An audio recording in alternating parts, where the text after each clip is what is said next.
Ngayong araw nga po ay panibagong kwento na naman ang mabubuo sa araw kong to. At syempre ako nga po pala muna to, si Rodel, isang batang sorbetero at isa rin ako sa mga batang nangangarap na magdagumpay sa buhay. Kaya naman po ngayong araw ay samahan nyo nga po magtinda ng sorbetes. Dito nga po to sa mga isa sa lakuan ko at grabe nga po ngayong araw, sobrang saya ko nga rin po dahil sobrang dami nga pong sumusuporta sa akin dito sa lugar na to. Kaya naman po maraming salamat po sa inyo sa patuloy na pagsuporta sa akin.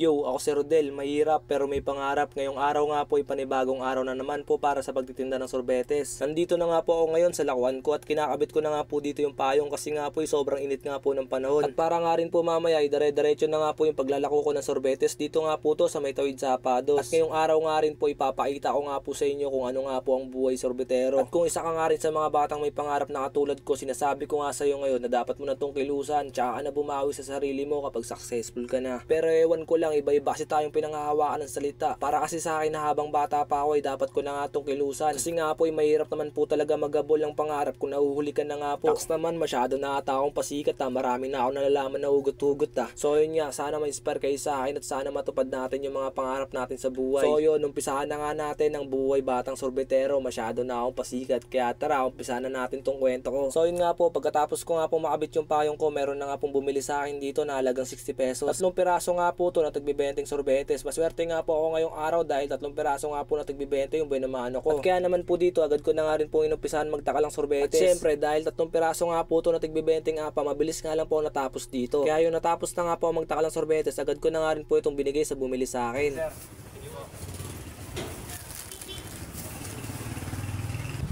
ay, na-video mo na ito na, naka-aerox ka na.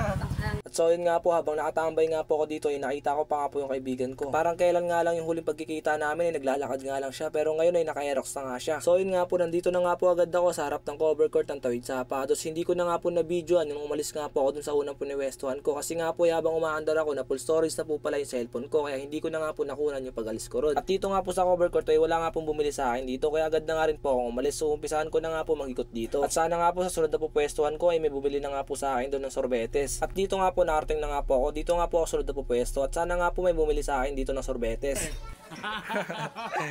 Shoutout kay Kuya. At pagkapwesto ko nga dito ay may nakakilala naman po sa akin. Kaya naman shoutout nga po kay Kuya. At dito nga po binalik ko na nga po yung camera ko para maumpisahan ko na nga rin po dito mag-bell.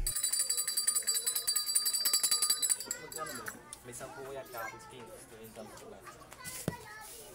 At dito nga po saglit pa nga lang po ako nagbebel dito ay may bumili na nga po sa akin dito ng halaga 10 pisong sorbetes. Kaya dito agad ko na nga rin po inumpisahan magtakalang sorbetes. At shoutout nga po muna kay Kuya, siya nga po ang unang bumili sa akin dito ng sorbetes. At dito nga po natapos na nga po magtakalang sorbetes, kaya agad ko na nga rin po itong binigay kay Kuya. Maraming salamat nga po ulit sa inyo sa pagbili niya sa akin ng sorbetes. At maraming salamat po dahil umabot kayo hanggang dito. Hindi ko po kasi alam kung bakit naglalag yung cellphone ko pag masyado mahaba yung pag-edit ko dito sa CapCut.